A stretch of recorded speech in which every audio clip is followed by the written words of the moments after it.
Aizvadīto dienu spēcīgās lietavas radījušas postījumus Salacgrīvas novada Liepupes pagastā netālu no Tūjas. Mazajā Zaķupītē ūdens līmenis cēlās teju par 2 metriem, un piekdienas rītā vietēji iedzīvotāji atklāja, ka tilts pār upīti ir aizskalots. Ūdens līmenis bija uzkāpis līdz ceļa atzīmē, gandrīz augstākai. Mežs ir aplūdis, un faktiski tas skats bija tāds, kad kalnu upe kāda ir atvērusies. Ceļu, uz kura atrodas aizskalotais tilts, vietēji iedzīvotāji šovasar izmantojuši kā apbraucamo ceļu, kamēr Tūjā notiek galvenās ielas rekonstrukcijas darbi. Vietēji iedzīvotāji stāsta, ka vasaras mēnešos Zaķupīte ir vien neliels strautiņš. Jūlijā arī caur tām trubām arī līdām cauri pilnīgi. Tur varēja izlīst, tur ūdens knap līdz potītēm bija.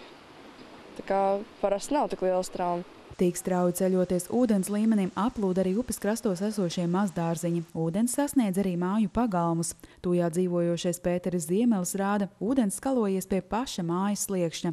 Savā mūžā viņš neko tādu vēl nav piedzīvojis. Nekad tā nav bijis. Pirmo reizi.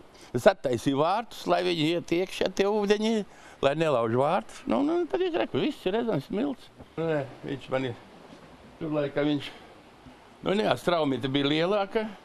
Un tad kaut kur tie pamatiem, kaut kur pie pamatiem viņš to smilts bija skalojis.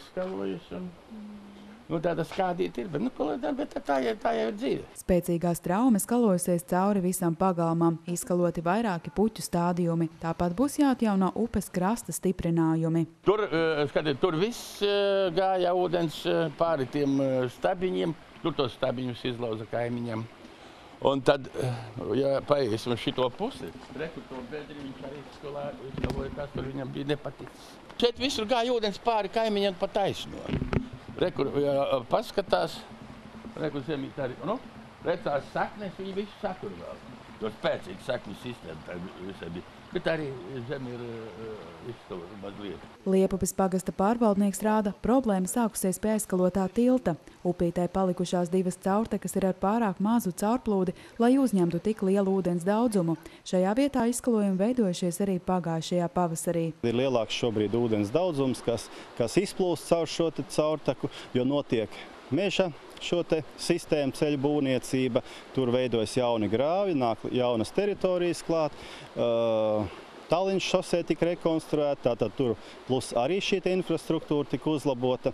Un tātad paliek šīs teritorijas, kas ir uz jūras pusi, kuras faktiski jau 7 gadus regulāri izskalojas. Pēc tam, kad infrastruktūra sakārtot apkārt esošajos mežos un uz Tallinas šosejas, problēmas radušās arī pie citām caurtecēm jūras tūmā. To diametri ir pārāk mazi, lai uzņemtu palielinātu ūdens daudzumu.